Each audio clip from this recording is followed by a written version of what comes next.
artillero de torreta ventral del B-17, uno de los aviones más formidables de la Segunda Guerra Mundial. Este poderoso bombardero estratégico contribuyó en gran medida a debilitar la industria bélica alemana al lanzar más de un tercio de todas las bombas sobre suelo alemán durante la guerra. Además de su gran potencial de bombardeo, el B-17 estaba equipado con tantas posiciones defensivas de ametralladoras que realmente parecía una fortaleza voladora. Sin embargo, la fortaleza no proporcionaba suficiente protección para la tripulación en su interior. Volar un B-17 era muy arriesgado porque eran grandes, lentos y fáciles de atacar por aviones enemigos y defensas antiaéreas que los tenían como principales objetivos. Si el avión era alcanzado, era poco probable que los 10 tripulantes pudieran saltar. Esta era la principal causa de las altas bajas en tripulaciones de bombarderos durante la guerra. De toda la tripulación, los más expuestos al peligro eran los artilleros de ametralladora ubicados en posiciones descubiertas. Un emplazamiento en particular conllevaba el mayor riesgo: la posición del artillero de la torreta esférica ventral. Las torretas esféricas no estaban incluidas en la defensa original del B-17. Al principio, la parte inferior del bombardero tenía una versión controlada a distancia, pero este sistema era complejo y problemático. Solo a partir del avión número 113, los ingenieros de Boeing comenzaron a instalar la mucho mejor torreta esférica Sperry. La torreta esférica Sperry era un diseño práctico notablemente bueno. Era una cámara esférica hecha de aluminio y plexiglas, unida al fuselaje en la sección trasera. Tripulada y operada eléctricamente, la torreta se movía con gran rapidez. Podía girar completamente 360 grados e inclinarse hacia abajo hasta un ángulo de 90 grados. Con esas características, cubría toda el área bajo la aeronave. Estaba unido al fuselaje por un eje con una bomba hidráulica que le permitía retraerse dentro de la aeronave. Esto se hacía en caso de un aterrizaje de emergencia sin usar el tren de aterrizaje. La torreta ventral del B-17 estaba armada con 2 ametralladoras Browning ANM-2 calibre .50, capaces de disparar entre 700 y 850 balas por minuto. Cada ametralladora se alimentaba por cinta desde 2 cajas de munición en el fuselaje. La torreta estaba bien diseñada, pero era claustrofóbica y medía solo 4 pies de diámetro. En el interior había 2 controles manuales para girar y elevar, ambos con botones eléctricos de disparo. También había un asiento, una mira de tiro computarizada K4 y un conjunto de equipos auxiliares. Las dimensiones de la torreta requerían un artillero de estatura muy pequeña. Aún así, la única forma de entrar era encogerse en posición fetal. El artillero estaba en tal posición que debía apuntar a través de la mira entre sus rodillas. En esta posición tan incómoda, el artillero usaba ambas manos para controlar el movimiento de la torreta y los pies para ajustar la mira. Estar horas en esa posición a bajas temperaturas ya era difícil, sumado a girar en combate y concentrarse en disparar a los aviones enemigos. Requería valor entrar en la torreta y enfrentar al enemigo aéreo. El acceso al sistema de armas era desde dentro de la aeronave. La escotilla de entrada estaba situada frente a las ametralladoras. Para abrirla, el artillero tenía que girar manualmente la torreta hasta que la escotilla quedara dentro de la aeronave. Por seguridad, solo se tripulaba en vuelo, nunca en despegues ni aterrizajes. Aún así, el artillero debía ser cuidadoso. Entrar en la torreta consistía en varios pasos predefinidos y si no lo seguía, podía sufrir lesiones e incluso accidentes fatales. Fuera de la torreta, el artillero quedaba expuesto al fuego enemigo, ya que la mayoría de los disparos venían desde abajo. Los aviones de combate atacaban a los bombarderos desde abajo, pues era su parte menos protegida. Adicionalmente, el fuego antiaéreo también provenía de abajo. La carcasa de la torreta estaba hecha de aluminio y plexiglas y no proporcionaba absolutamente ninguna protección contra la munición de ametralladora ni contra la metralla de granadas antiaéreas. En combate, si la torreta era dañada, quedaba inutilizable y no podía girar ni retraerse. Esto implicaba que el artillero quedaría atrapado. En los casos en que el avión se veía obligado a realizar un aterrizaje de panza, la torreta esférica sufría una destrucción total, dejando al artillero absolutamente sin ninguna posibilidad de sobrevivir. Incluso durante aterrizajes normales, era arriesgado para los artilleros permanecer dentro de la torreta. De toda la tripulación, el artillero de la torreta ventral era el único que no llevaba paracaídas ni en su cuerpo ni a su lado. Esto se debía simplemente a que no había espacio. El paracaídas del artillero se guardaba justo al lado de la escotilla de entrada, dentro del fuselaje. Para alcanzarlo, el artillero tenía que salir de la torreta. Para esta maniobra necesitaba bastante tiempo y la ayuda de otro tripulante, ya que salir era tan complicado como entrar. Las bajas entre los artilleros de la torreta esférica eran elevadas. El riesgo de su trabajo se refleja en el poema de Randall Jarrell, La muerte del artillero de la torreta esférica. A 6 millas de la tierra, liberado de su sueño de vida, desperté al fuego antiaéreo y a los cazas de pesadilla. Cuando morí, Me sacaron de la torreta con una manguera. Tripulante de bombardero B-17 de los Estados Unidos. Segunda Guerra Mundial. La Fuerza Aérea del Ejército de los Estados Unidos estaba compuesta principalmente por voluntarios de finales de la adolescencia y principios de los 20 años provenientes de todas partes del país. Las tripulaciones de los bombarderos recibían un entrenamiento extenso en bases aéreas estadounidenses antes de ser enviadas al extranjero para el combate. Un B-17 solía tener una tripulación de 10 hombres en total, que incluía a un piloto, quien era el comandante de vuelo, un copiloto, un bombardero y un navegante, un operador de radio, un ingeniero de vuelo, 2 artilleros de cintura, un artillero de cola y un artillero de torreta ventral. Las Fuerzas Aéreas del Ejército de los Estados Unidos lanzaba sus campañas de bombardeo estratégico desde bases en Inglaterra, el norte de África e Italia. La estrategia de los comandantes de la Fuerza Aérea era hacer incursiones diurnas a gran altitud en formaciones masivas con gran poder de fuego. Estas incursiones se realizarían sobre objetivos industriales y líneas de comunicación y suministro. Las pérdidas en las campañas de bombardeo de 1943 fueron muy altas, y era común ver una gran proporción de B-17 que no regresaban. Con el avance de la guerra y el agotamiento de la defensa aérea alemana, los bombardeos fueron más efectivos. Las misiones de combate iniciaban temprano, con las tripulaciones despertadas en la madrugada por un oficial para la sesión informativa. Los bombarderos despegaban y volaban en formación hacia la Europa ocupada en condiciones incómodas. Volar en un avión no presurizado a 7.600 metros de altura o 25.000 pies expuesto a temperaturas de hasta menos 45 grados centígrados o menos 56 grados Fahrenheit. Por eso, las tripulaciones debían usar máscaras de oxígeno y trajes calefaccionados en vuelos largos para evitar congelación o muerte. Para los artilleros de cola y torreta ventral, las estrechas posiciones hacían el viaje más incómodo. Los paracaídas eran muy voluminosos para usarlos siempre, pero los tripulantes llevaban arneses para engancharlos rápidamente si debían saltar. Cuando los cazas escoltas se alejaban y no podían apoyar, los bombarderos quedaban bajo ataque de los aviones de combate alemanes. Los artilleros disparaban desde todas las direcciones. El navegante y los artilleros en las ametralladoras laterales, el ingeniero de vuelo en la torreta superior, el bombardero en la barbilla y los demás en los laterales, torreta ventral y cola. Además de los cazas enemigos, el intenso fuego antiaéreo de los cañones en tierra podía destruir el bombardero y hacerlo estrellarse.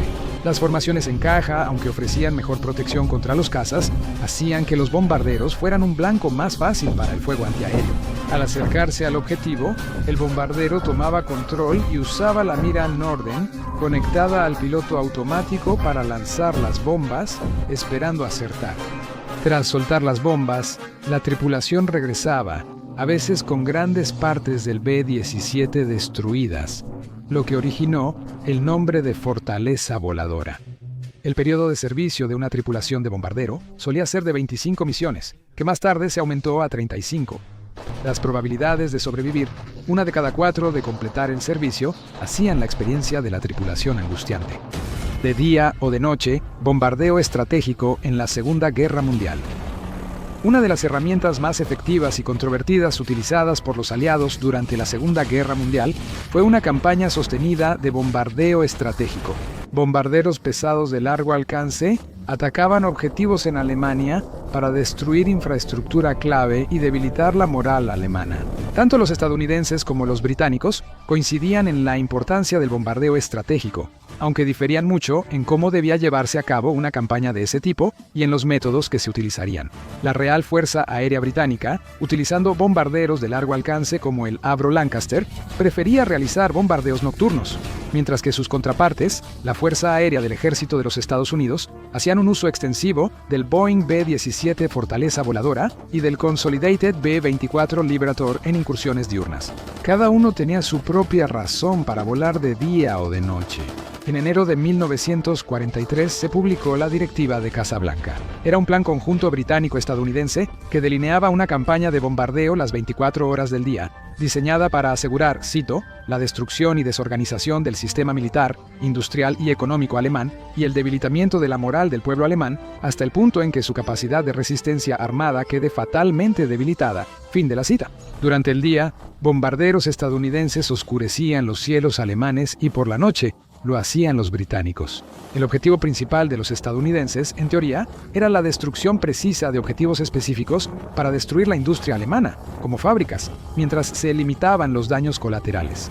Para acertar a sus objetivos con la mayor precisión posible, los bombarderos empleaban los instrumentos de puntería más modernos, como el sitio de bombardeo Norden. La mira de bombardeo Norden estaba rodeada de cualidades míticas. Se creía que podía lanzar una bomba dentro de un barril de pepinillos. Este era el bisturí de la campaña aérea. En contraste, los estadounidenses podían lanzar su carga con una precisión notable. En lugar de una fábrica específica o un complejo industrial, el objetivo serían ciudades enteras, destruyendo completamente la infraestructura necesaria para continuar el esfuerzo de guerra. En respuesta al Blitz, el ataque concentrado de la Luftwaffe contra las ciudades británicas, el objetivo también era quebrar la moral de la población alemana y forzarla a capitular. Esta práctica, conocida como bombardeo de saturación o bombardeo de área, era el mazo de la campaña aérea. Para atacar un objetivo, las tripulaciones de bombarderos debían verlo realmente. Al operar durante el día, los estadounidenses podían navegar hacia su objetivo más fácilmente y usando sus miras de bombardeo Norden, atacar ubicaciones específicas de manera más efectiva, mientras evitaban edificios que no eran objetivos, al menos en teoría. En la realidad del combate, la puntería del bombardero se veía afectada por las condiciones meteorológicas, la acción enemiga y la identificación errónea de los objetivos. Se estimaba que solo alrededor del 14% de las bombas lanzadas caían dentro de un radio de 1000 pies de su objetivo a comienzos de 1943, pero hasta un 44% en 1945. En Japón, donde el viento dispersaba más las bombas a gran altitud, las fuerzas aéreas del ejército de los Estados Unidos se vio obligada a cambiar a bombardeos nocturnos a baja altitud. Las operaciones nocturnas británicas se vieron obligadas a renunciar a atacar algo tan específico como una sola fábrica, lo cual resultaba difícil en la oscuridad, y aún más cuando las ciudades permanecían apagadas bajo condiciones de oscurecimiento. El bombardeo de áreas dependía menos de inteligencia que podía ser errónea. Los mapas, fotografías y otras formas de información sobre un posible objetivo podían ser engañosos, lo que significaba que incluso el ataque más preciso y quirúrgico podía simplemente haber golpeado el objetivo equivocado. Al dispersar su carga sobre un área más amplia, las formaciones de bombarderos británicos se aseguraban de que al menos algo importante fuera alcanzado. Un gran riesgo para las misiones de bombardeo era la presencia de cazas de la Luftwaffe, como el Bf-109. A pesar del amplio armamento defensivo de sus bombarderos, con hasta 13 ametralladoras calibre 50 en el B-17, los cazas alemanes causaban un devastador número de bajas entre los bombarderos. La solución obvia a este problema era enviar sus propios cazas escolta para ahuyentar a las aeronaves enemigas. El problema era que, al inicio de la guerra, no existía un caza capaz de igualar el alcance de los bombarderos tan adentro de Alemania. Una vez que los cazas, como el Republic P-47 Thunderbolt, alcanzaban el límite de su alcance operativo, se veían obligados a regresar. Una vez que los escoltas se iban, las formaciones de bombarderos eran atacadas en masa por aviones de la Luftwaffe. Este problema se resolvería más adelante en la guerra con la introducción de tanques de combustible externos, así como con la creación de un caza de largo alcance, el P-51 Mustang. Aunque volaban en formaciones densas para cubrirse entre sí, los bombarderos seguían siendo vulnerables a los cañones antiaéreos, que los veían con facilidad al pasar por encima. Los Lancaster de la Royal Air Force también volaban fuera del alcance de cazas escolta como el Supermarine Spitfire, pero al operar de noche enfrentaban menos oposición de los cazas alemanes.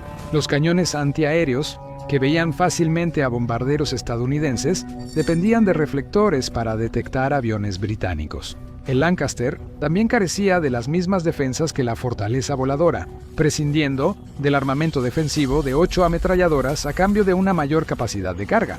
Con un armamento defensivo más limitado, la forma más efectiva de evitar al enemigo era evitar ser detectado tanto como fuera posible, usando la oscuridad como una pantalla para mantenerse a salvo del enemigo. Mayor capacidad de carga implicaba más potencial destructivo por misión. En general, el costo de las misiones de bombardeo diurno fue inmenso. A lo largo de la guerra, solo la octava Fuerza Aérea, que realizó la mayoría de los ataques sobre Alemania, perdió a 26.000 hombres, más que el cuerpo de marines durante toda la guerra, con pérdidas totales de las fuerzas aéreas del ejército de los Estados Unidos estimadas en 40.000 muertos, 18.000 heridos y alrededor de 12.000 capturados. En agosto de 1943 se realizó una gran incursión para interrumpir la producción de aviones alemanes. Los objetivos serían una planta de Messerschmitt en Regensburg y una fábrica de rodamientos en Schweinfurt. Una vez sobre su objetivo, los bombarderos sin escolta eran rodeados por los cazas de la Luftwaffe y destrozados.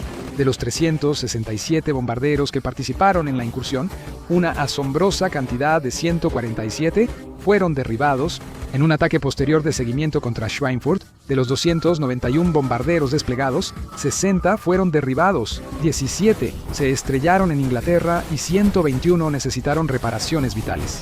Conocido como el Jueves Negro, quedó claro que las ametralladoras defensivas de los bombarderos estadounidenses eran insuficientes para mantener a salvo a los aviones, y las misiones sin escolta fueron suspendidas. Las incursiones nocturnas británicas eran un poco más seguras, al estar protegidas por la oscuridad, aunque también sufrían grandes bajas. Los cazas alemanes, las baterías antiaéreas y otras defensas infligieron un gran costo, y hacia el final de la guerra, la RAF había perdido a más de 57.000 hombres, con 8.400 heridos y poco menos de 10.000 hechos prisioneros. Hasta el día de hoy, existe debate sobre cuál método fue más efectivo. El bombardeo diurno estadounidense, en teoría más preciso, permitía a los aliados debilitar la industria alemana. Al eliminar este elemento logístico, la Wehrmacht no podría operar y su esfuerzo bélico se detendría totalmente.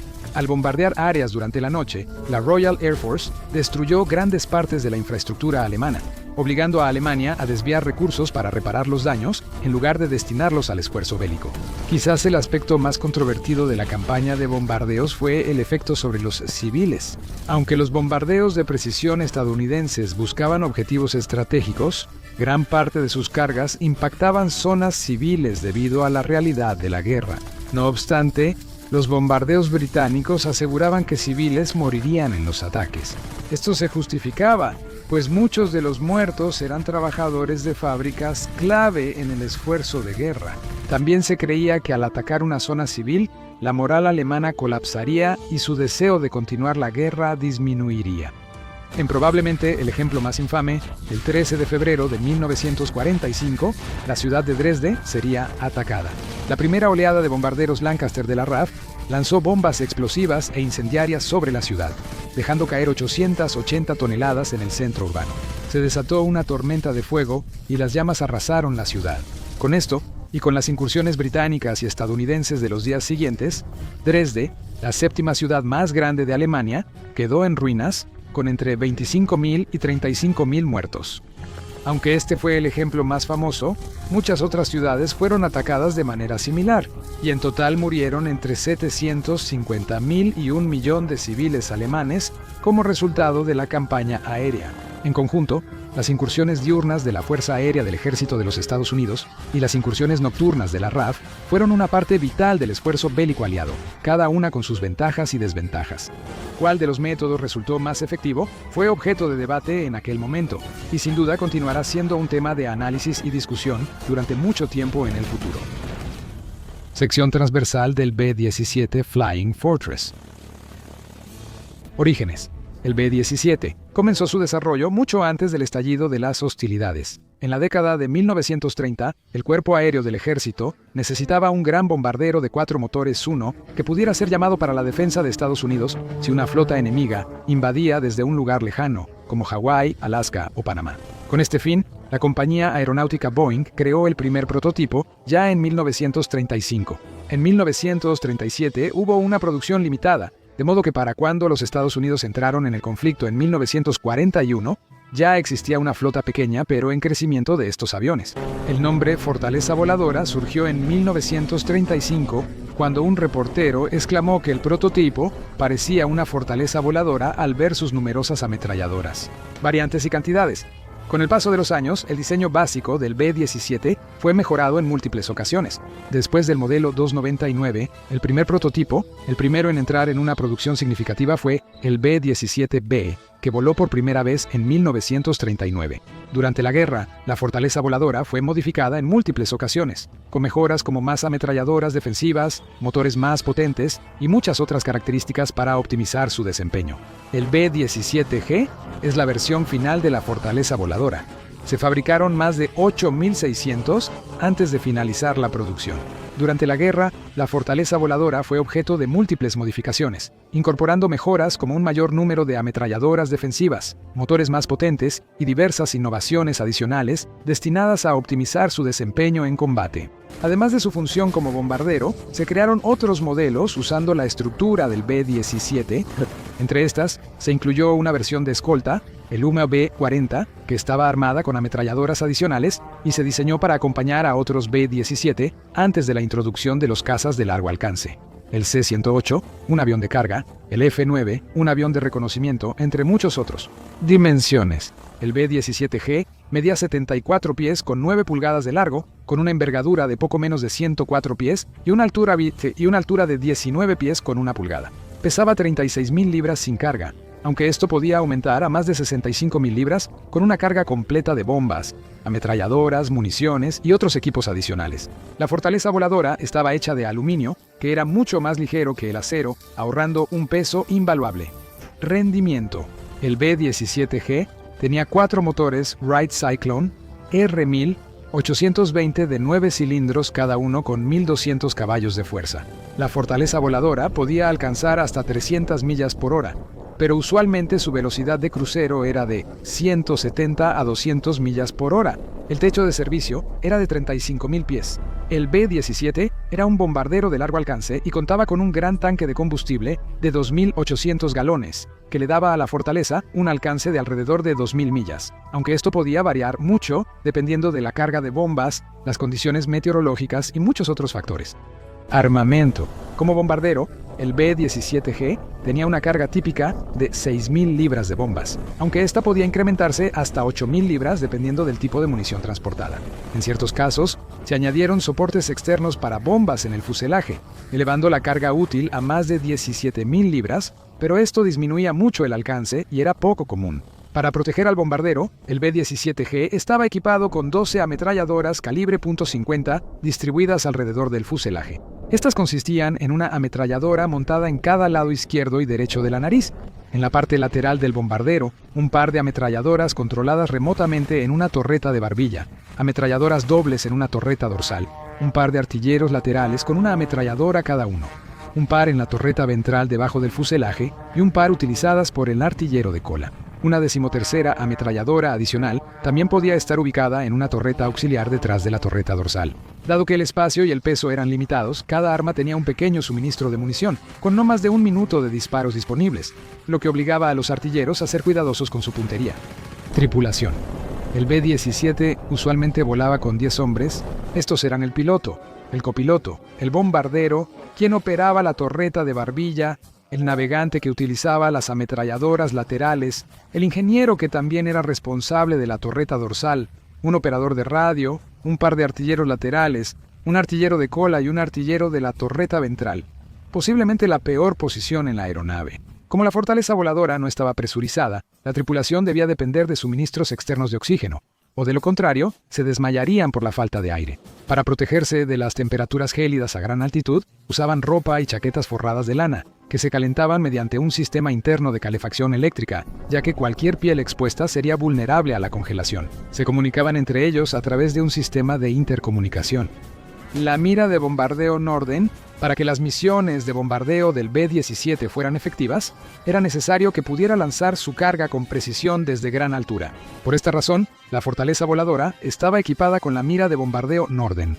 Entró en producción en 1932, sustituyendo la mira de bombardeo Sperry 1. Existían varias versiones de la mira de bombardeo, pero todas funcionaban bajo el mismo principio.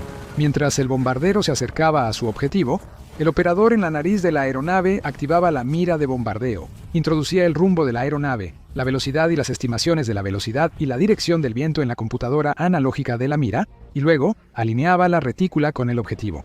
En ese momento, Él tenía el control de la aeronave. Los estabilizadores giroscópicos mantenían el bombardero nivelado, y la mira tenía un mecanismo integrado de liberación de bombas, lo que permitía al bombardero soltar la carga en el instante en que estaban sobre el objetivo, ya que incluso unos segundos de retraso podían significar fallar completamente el blanco. Una vez que se soltaban las bombas, se apagaba la mira de bombardeo Norden y el piloto retomaba el control de la aeronave. En ese momento, el bombardero era muy vulnerable al mantenerse estable, volviéndose un blanco fácil para disparos y armas antiaéreas. A pesar de que algunos admiradores de la mira Norden afirmaban que podía, cito, lanzar una bomba en un barril de pepinillos, la realidad de los bombardeos durante el caos del combate significaba que muy pocas bombas daban en el blanco, y se necesitaban grandes formaciones de bombarderos para asegurar la destrucción del objetivo. ¡Nombres y arte!